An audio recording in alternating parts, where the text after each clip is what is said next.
Você já se perguntou por que um Deus que é amor permitiria que alguém fosse condenado? Essa é, talvez, uma das perguntas mais desconfortáveis e misteriosas de toda a fé cristã. Se Deus é amor, se Ele é misericordioso, se deseja que todos sejam salvos, então por que, ainda assim, haverá aqueles que não herdarão o reino dos céus? A resposta para essa tensão espiritual não está nos limites do amor de Deus, mas nas escolhas humanas diante da verdade revelada. O próprio Jesus, em sua infinita compaixão, afirmou com clareza: nem todo aquele que me diz, Senhor, Senhor, entrará no reino dos céus, mas apenas aquele que faz a vontade de meu Pai que está nos céus. Mateus 7:21. Isso significa que nem todo mundo que tem uma linguagem religiosa, que frequenta ambientes de fé, que se considera de Deus, será automaticamente incluído na eternidade. Há um padrão estabelecido, e ele não é arbitrário, mas justo, santo e coerente com a natureza divina. Neste vídeo, vamos explorar com profundidade 7 tipos de pessoas que, segundo a Bíblia, não serão salvas. Não se trata de julgamento humano nem de especulação doutrinária, mas de uma leitura clara, direta e confrontadora das Escrituras. E mais do que entender quem são essas pessoas, essa jornada convida você a se examinar com seriedade e temor, para discernir se há em sua vida alguma semelhança com esses perfis. Porque há tempo para mudar. Há graça para quem ouve. E há salvação para quem se volta. Mas tudo começa com a verdade. E o primeiro tipo de pessoa que a palavra descreve como excluída da salvação é aquele que rejeita essa verdade desde a raiz, o incrédulo. O primeiro grupo de pessoas que, segundo a Bíblia, não herdará a salvação é formado pelos incrédulos. São aqueles que rejeitam a fé em Jesus Cristo como o Filho de Deus, o Messias, o Salvador do mundo. Podem até crer em Deus de forma genérica, ou ter espiritualidade, ou acreditar em um ser superior, mas não reconhecem que Jesus é o único caminho, a única verdade e a única vida. A incredulidade não é apenas uma dúvida momentânea, nem sempre é ignorância sincera. Muitas vezes é uma decisão consciente de rejeitar a verdade. Jesus declarou: quem crer e for batizado será salvo, mas quem não crer será condenado. Marcos 16:16. Não há neutralidade quando o assunto é fé. Ou você crê ou você rejeita. E essa decisão tem consequências eternas. Em João 3:18, o texto é ainda mais direto. Quem crê nele não é condenado, mas quem não crê já está condenado, porquanto não crê no nome do unigênito Filho de Deus. A incredulidade é um veredito que o próprio ser humano pronuncia sobre si mesmo quando se recusa a confiar em Cristo. Muitos dizem, mas eu sou uma boa pessoa, faço o bem, ajudo os outros. Mas a salvação não se baseia em bondade humana, e sim em redenção divina. O pecado separou todos nós de Deus, e somente a fé no sacrifício de Jesus pode nos reconciliar com o Pai. A incredulidade, portanto, é mais do que uma postura intelectual. É uma barreira espiritual, uma escolha que fecha a porta da graça. Se essa mensagem já falou com você até aqui, deixe seu like e se inscreva agora mesmo. Seu gesto pode ser a semente do despertar de alguém. Compartilhe e faça parte dessa missão. Em Marcos 6, Jesus visitou sua terra natal e não pôde fazer ali muitos milagres, por causa da incredulidade deles. A fé atrai o mover de Deus, a incredulidade o afasta. E há algo ainda mais perigoso. Muitos incrédulos se sentem seguros, pois acham que estão no controle da própria vida, mas não percebem que estão espiritualmente à deriva. E alguns, mesmo ouvindo sobre Jesus, insistem em procurar alternativas, o que nos leva ao próximo tipo de pessoa. Se o incrédulo rejeita o caminho da fé, este segundo grupo trilha um desvio ainda mais sutil. aqueles que buscam a salvação por outros meios que não Jesus Cristo. Eles acreditam na existência de Deus, valorizam a espiritualidade, seguem doutrinas religiosas, mas recusam a exclusividade de Cristo como Salvador. Muitos tentam construir sua salvação com as próprias mãos. Buscam aprovação divina através de boas ações, filantropia, caridade, moralidade ou observância de rituais. Outros depositam sua esperança em religiões, tradições filosóficas ou experiências místicas que não têm alicerce na cruz. Mas a palavra de Deus é clara. Não há outro nome que possa salvar.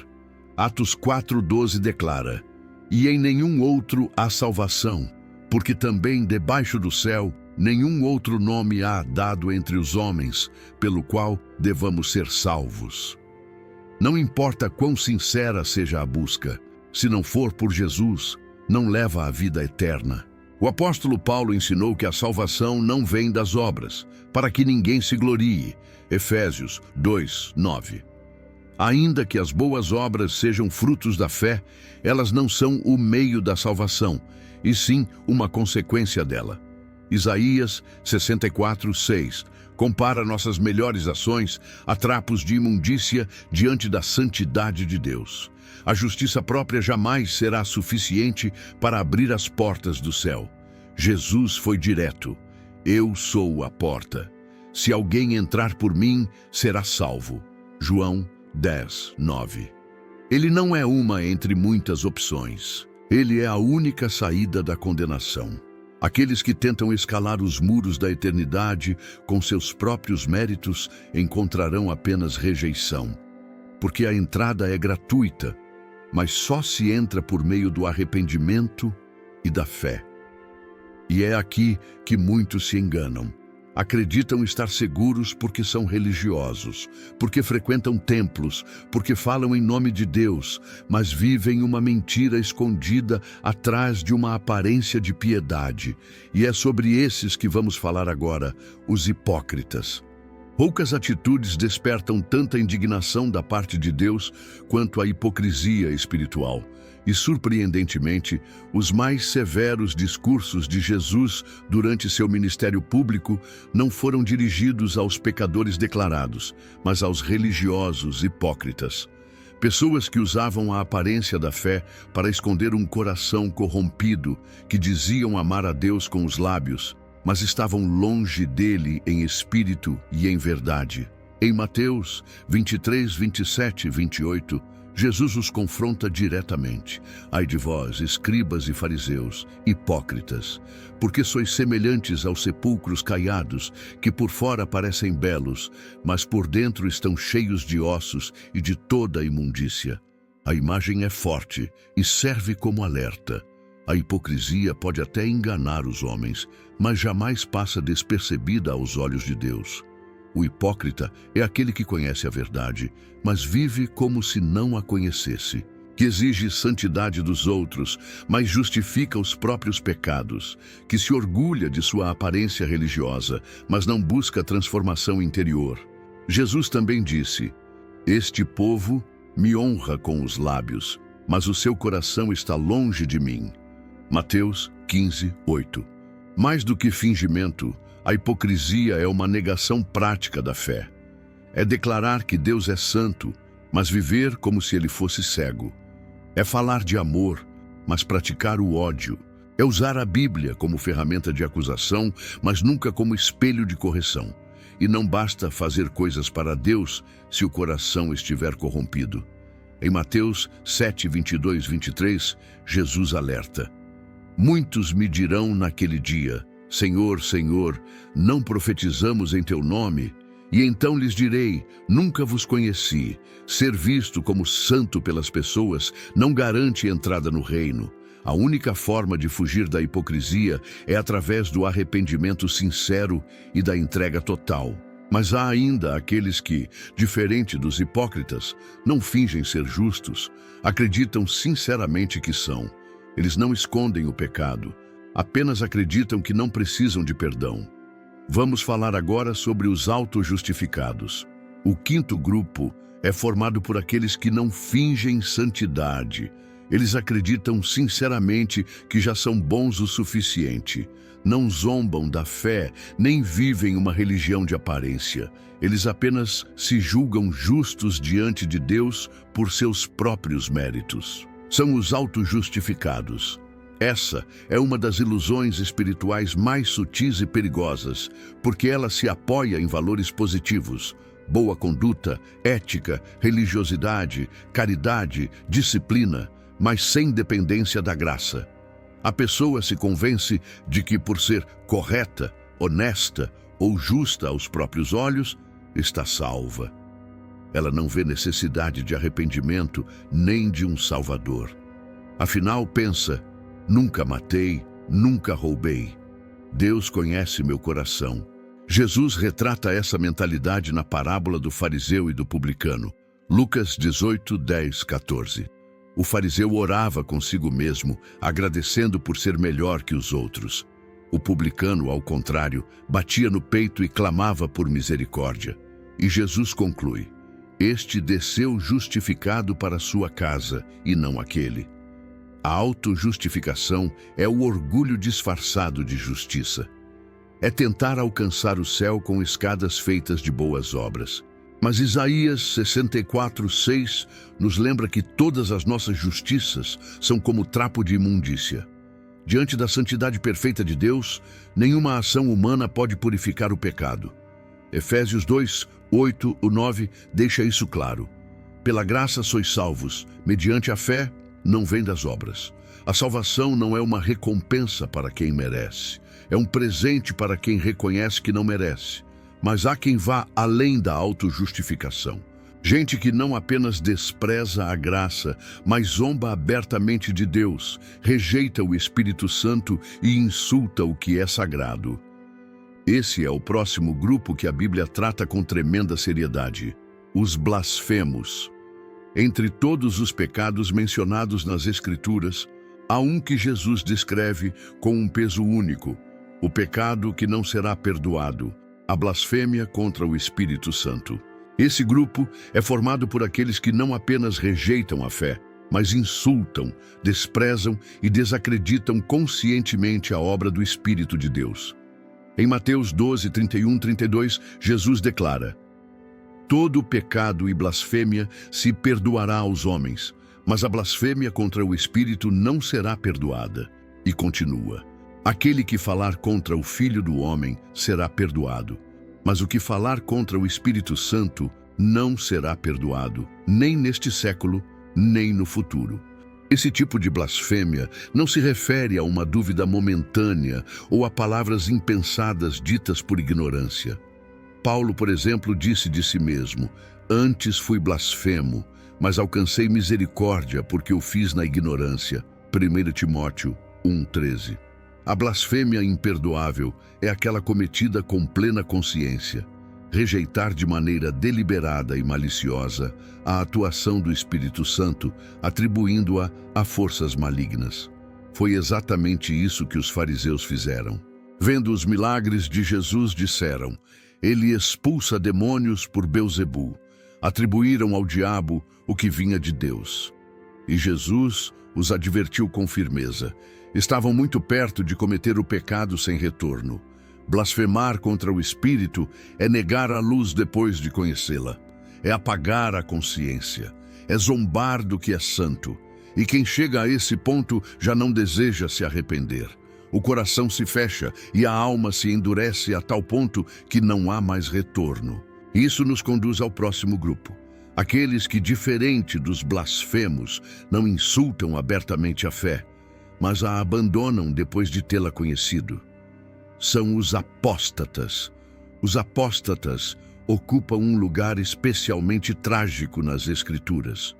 Eles não são ignorantes da verdade, ao contrário, foram iluminados, provaram da graça, experimentaram a comunhão com Deus e ainda assim rejeitaram tudo isso.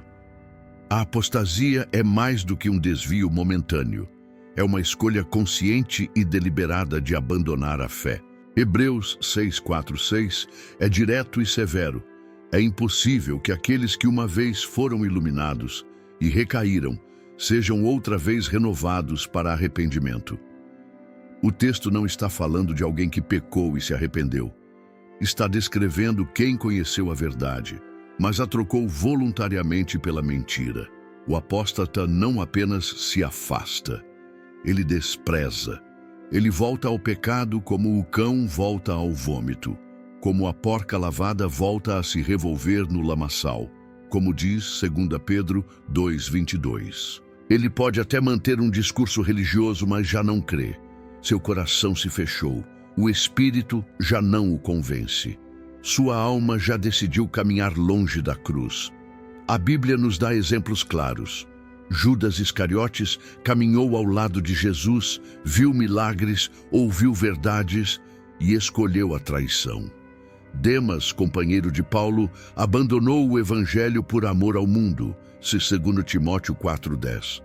Em ambos os casos, a queda não foi acidental, foi desejada. A apostasia é a frieza que vem depois do fogo. É a escuridão que se instala onde já houve luz. E Deus não salvará os apóstatas, não porque lhe falte amor, mas porque o coração deles se tornou pedra e eles não querem mais voltar. E por mais difícil que seja aceitar, há um último grupo ainda mais irrecuperável: aqueles que morreram sem escolher o caminho da salvação. O último grupo é definitivo e, de certa forma, o mais doloroso de todos. Não porque tenham sido os piores, não porque cometeram os pecados mais escandalosos, mas porque chegaram ao fim da vida sem se decidir por Cristo. A Bíblia é clara: após a morte não há mais escolha, nem volta, nem chance de arrependimento. Hebreus 9:27 declara: aos homens está ordenado morrerem uma só vez, vindo depois disso o juízo. Não existe intervalo espiritual entre a morte e o julgamento. Não há purgatório, nem segunda tentativa. A morte sela a eternidade. E quem partiu sem Cristo não poderá mais ser alcançado pela salvação. Em Lucas 16, Jesus conta sobre o homem rico e Lázaro. Após a morte, o rico se encontra em tormento e suplica para que alguém avise seus irmãos. Mas ouve, eles têm Moisés e os profetas, ouçam-nos. A resposta de Deus é clara: a oportunidade está em vida. O tempo de ouvir é agora. Depois da morte, resta apenas o juízo. E mesmo que muitos se enganem com doutrinas humanas que prometem novos começos após o túmulo, a verdade bíblica permanece. A eternidade é definida no presente. Por isso, o tempo de salvação é hoje. A decisão é agora. Cada segundo é um convite da graça. E é por isso que, ao concluir essa jornada, precisamos voltar os olhos para o que realmente importa. O que você fará com essa mensagem, enquanto ainda respira? Você chegou até aqui, ouviu cada palavra, refletiu sobre cada perfil, e talvez, em algum momento desta jornada, tenha sentido como se o espelho da verdade estivesse diante dos seus olhos. Talvez tenha se reconhecido em mais de um desses 7 grupos. Ou talvez, pela primeira vez, tenha percebido o quão estreito é o caminho da salvação e quão urgente é a decisão que precisa tomar. A verdade é que Deus não exclui ninguém da salvação. Ele não rejeita por prazer. Ele não condena por indiferença. Ele ama, ele chama, ele espera. Mas ele também respeita nossas escolhas. E aqueles que escolhem viver sem Cristo acabam morrendo sem Ele. Recapitulando: os incrédulos, os que buscam outros meios, os hipócritas, os auto-justificados, os blasfemos, os apóstatas e os que morrem sem decidir por Jesus, todos, por diferentes razões, rejeitaram a única fonte de vida eterna, o Filho de Deus. Mas se você ainda está vivo, você ainda está a tempo. Ainda há graça, ainda há perdão, ainda há um Salvador com os braços estendidos. Ele não quer sua religião, ele quer o seu coração. Não quer suas máscaras, quer sua verdade. Não quer seu desempenho, quer sua rendição. Faça agora mesmo uma oração sincera, arrependa-se, clame por misericórdia, receba o perdão de Deus. E se essa mensagem falou com você, não guarde isso só para si. Compartilhe, envie. Alguém que você ama pode estar entre os 7, e você pode ser o instrumento que Deus usará para arrancá-lo da escuridão. A salvação está ao seu alcance, mas o tempo é curto. Escolha enquanto ainda é hoje. Se essa palavra mexeu com você, não vá embora sem se inscrever. Aqui, você não encontra entretenimento vazio, encontra direção, verdade e confronto com a eternidade. Ative o sininho e caminhe com a gente em cada revelação, porque Deus ainda tem muito para te mostrar. E essa jornada só está começando.